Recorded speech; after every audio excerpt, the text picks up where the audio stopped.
Hello everyone, welcome back to my channel. আমি প্রিয়াঙ্কা। আমার BP blog চ্যানেলে তোমাদের সবাইকে জানাই ওয়েলকাম আর অনেক ভালোবাসা।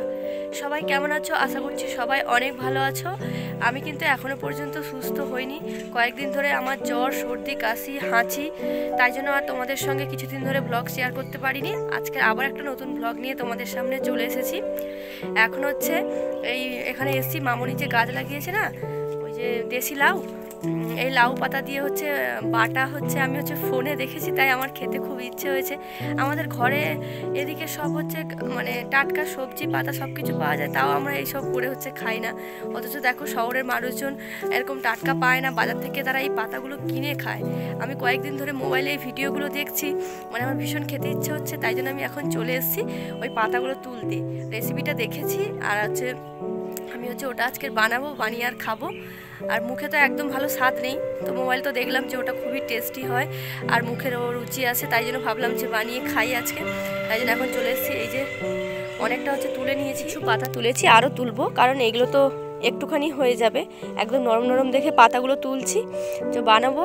আর কেমনভাবে বানাই তোমাদের সঙ্গে শর্টসে হচ্ছে রেসিপিটা শেয়ার করে দেবো। অনেকদিন ধরে তোমাদের সঙ্গে হচ্ছে ডেলি ব্লগ শেয়ার করা হয়নি। আজকে সারাদিন কি করি পুরো দিনটা তোমাদের সঙ্গে শেয়ার করবো। চলো তোমরা ভিডিওটা মানে দেখতে থাকো। আমি আর কিছু পাতা হচ্ছে তুলে নিই। কচি কচি পাতা আছে, কিন্তু আমার ঠিক হাত পাচ্ছে না। আর দেখো কত সুন্দর, যে এখন হচ্ছে এই কুয়াশা পড়ছে তো নতুন নতুন, ওই জন্য ছোটো ছোটো পাতাও মানে কচি আছে, আর গাছগুলো পুরো সবুজ হয়ে আছে, কিন্তু ভীষণ দূরে আমার হাত পাচ্ছে না। এই সামনে থেকে যেগুলো ছোটো ছোটো পাতা পাচ্ছি সেগুলোকেই তুলছি।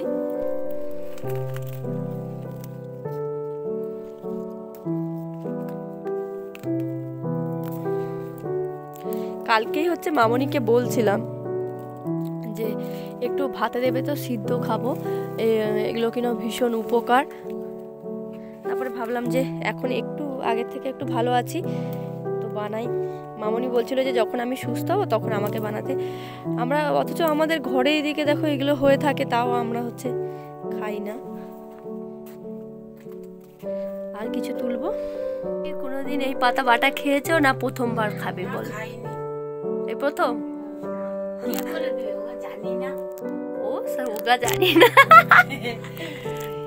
জল খাচ্ছি, দাঁতে যন্ত্রণা হচ্ছে রে মা, ওই জন্য রোদে গরম করে খাওটো। এখন হচ্ছে পাতাগুলো ভালো করে ধুয়ে আর বেছে নিয়ে এসেছি, যেহেতু এই পাতাগুলোয় পোকা থাকে সবুজ সবুজ, ওই জন্য ভালো করে হচ্ছে বেছে নিয়ে এসেছি। আর এটা হচ্ছে ফার্স্ট টাইম আমি ট্রাই করব, আর আমার বাড়ির সবাইকেও মানে ট্রাই করাবো, কারণ হচ্ছে কেউ কোনোদিন খায়নি, এই ফার্স্ট বার খাবো। যদি ভালো লাগে তো পরের বারে আবার হচ্ছে মানে বেশি করে বানিয়ে খাবো, ওই জন্য অল্প করে এনেছি।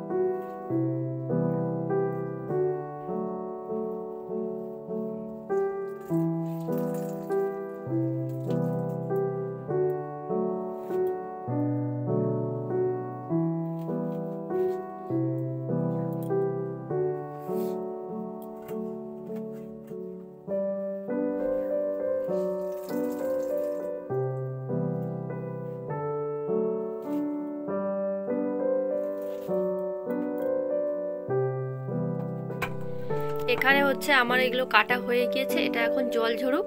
এতে কি কি লাগবে সেগুলো এখন নিয়ে আসি। চলো তোমরা হচ্ছে ভিডিওটা। যা যা লাগবে সমস্ত কিছু রান্নাঘরে নিয়ে চলে এসেছি। আর এখানে মামনি বাগান থেকে হচ্ছে কচু তুলে নিয়ে এসেছে, কচুর তরকারি হবে, মানে ঝোল হবে, টক হবে, সেগুলো এখন হচ্ছে কেটে নিচ্ছি। মামনির সঙ্গে কথা বলতে বলতে গল্প করতে করতে হচ্ছে এগুলো কাটছি। মামনি রান্নাঘরে রান্না করছে। আর কিছুদিন ধরে হচ্ছে আমার জ্বর, সর্দি, কাশি, অসুস্থতার কারণে হচ্ছে একদমই কোনো কিছু করতে পারছিলাম না, ওই জন্য মামনির একার ভীষণ চাপ হয়ে যাচ্ছে। মামনির ভীষণ কষ্টও হচ্ছে আমাকে দেখা, তারপরে ঘরের সমস্ত কিছু কাজবাজ করা, ওই জন্য আমি একটু মামনিকে হেল্প করে দিচ্ছি। আজকের একটু শরীরটা ভালো ছিল, তার জন্য হচ্ছে একটু মামনিকে আনাজ টানাজ কেটে হেল্প করে দিচ্ছি। দেখো এক্ষুনি তোমরা দেখলে আনাজ কাটছিলাম, এখন রান্নাঘরে চলে এসেছি হচ্ছে রান্না করতে। আজকে আমি আর মামনি দুজনে মিলেমিশেই রান্না করেছি, শরীরটা একটু ভালো লাগছিল বলে। প্রায় সব রান্না হয়ে গিয়েছে, শুধু হচ্ছে ওই মানে কচু দিয়ে টকটা করলেই হয়ে যাবে। দেখো বলতে বলতে এখানে আমি এক্ষুনি রান্না করছিলাম, এক্ষুনি মামনিই চলে এসেছে। চলো দেখি দিই কী রান্না হয়েছে। এখানে হচ্ছে ভাত আর ওই লাউ পাতা বাটা করেছিলাম, ওটা ভাতের মধ্যে রেখেছি যাতে হচ্ছে গরম থাকে। এখানে কচু দিয়ে মাছের ঝোল মামনি আর বাবুর জন্য আমি বানিয়েছিলাম। মামনির অলরেডি মানে বাবুর অলরেডি খাওয়া হয়ে গিয়েছে, মামনি বাকি আছে। আর ওখানটায় হচ্ছে মাছের টক, যেটা মামনি বানিয়েছে। আর এখানে আছে ঢ্যাঁড়স চচ্চড়ি, এটাও মামনি বানিয়েছে। আর এখানে ঢ্যাঁড়স দিয়ে মাছের ঝোল আমার জন্য, ওটা হচ্ছে আমি বানিয়েছি। চলো এরপর স্নান করে আসি।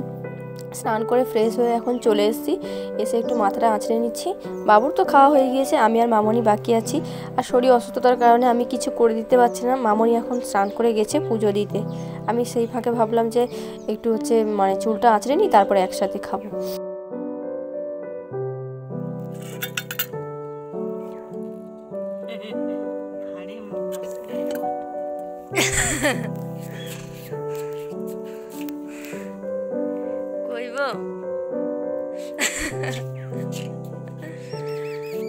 কইব এটা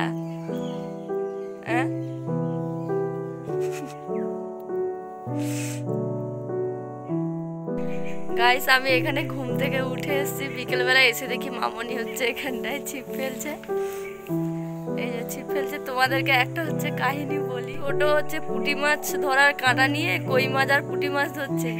পুঁটি কাঁটায় একটা বড় পোনা মাছ উঠেছে, টেনে তুলতে পারেনি, অর্ধেকটা ছিপ মাছ ভেঙে নিয়ে তার জলের মধ্যে ভাসছে, আর অর্ধেকটা হাতে নিয়ে বসে আছে। জলে নেমে যখন সেটা টেনে টেনে তুলে দেখে না মাছটা নেই, সেই লোভে এখন আবার বড় কাঁটা নিয়ে বসেছে বড় মাছ। এই ভিডিওটা 2-3 দিন আগের ভিডিও, সেদিনে একটু সুস্থ বোধ করছিলাম, তাই সারাটা দিন তোমাদের সঙ্গে শেয়ার করেছি, কিন্তু আর পোস্ট করা হয়নি, এডিট করতে পারিনি, কারণ আবার অসুস্থ হয়ে গিয়েছি। গলা শুনে হয়তো তোমরা বুঝতে পারছো। এই মামনি বললো যে ঠান্ডা গরমেও এরকম হতে পারে, তাই জন্য ডাব খাওয়ার জন্য ডাব নিয়ে আসতে বললো। এই ডাব নিয়ে এসেছি, এনে মামনিকে দিতে মামনি কেটে দিচ্ছে, কারণ আমি কাটতে পারি না, আর মামনিও তেমন ভালো পারে না, কোনো রকম হচ্ছে ওই কেটে দিচ্ছে খাবার মতন করে। আর মামনি মানে আমার মনটা ভালো করার জন্য মানে অনেক হাসির কথা বলছিল, সেগুলো তোমাদের সঙ্গে শেয়ার করলাম না ওই সব কথা। চলো তোমরা হচ্ছে দেখতে থাকো। আর আমার ভিডিও তোমাদের কেমন লাগছে আমাকে কমেন্ট করে জানিও। আর ভিডিওটি ভালো লাগলে আমার চ্যানেলটিকে সাবস্ক্রাইব করে আমার পাশে থেকো, লাইক করো, কমেন্ট করো।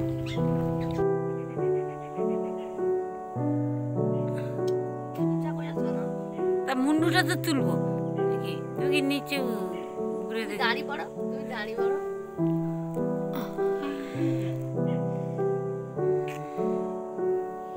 লোক নজর দিবে,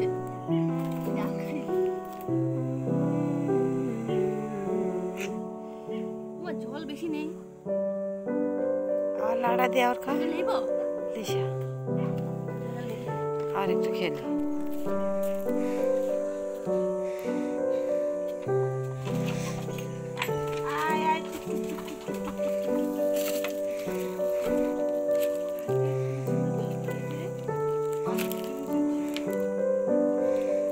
সেই এড়ে মোড়কটা যে এরকম হবে কেউ ভাবতে পারে। লেজে দেখো মা,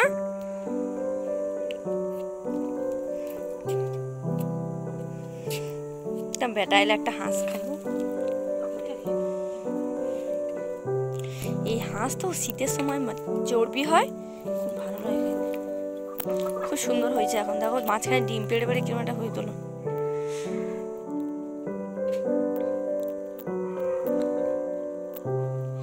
এই এড়ে মোড়কটা তুমি কি করবো? এটা খাবো না, বিক্রি করবো? খাইতে পারেন, তোমার তো দাঁত খারাপ, খাবোই।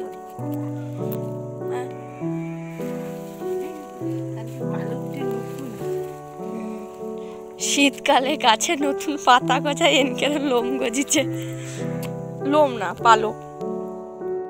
এখন হচ্ছে চলে এসেছি ঘর দাওয়াটা ঝাঁটিয়ে নিতে।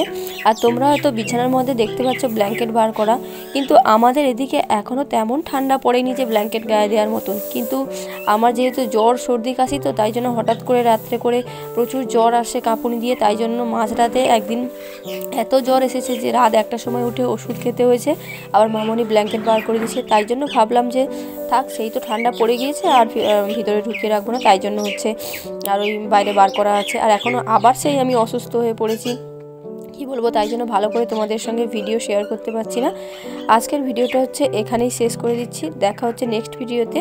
সবাই ভালো থেকো, সুস্থ থেকো, আর সবাইকে ভালো রেখো।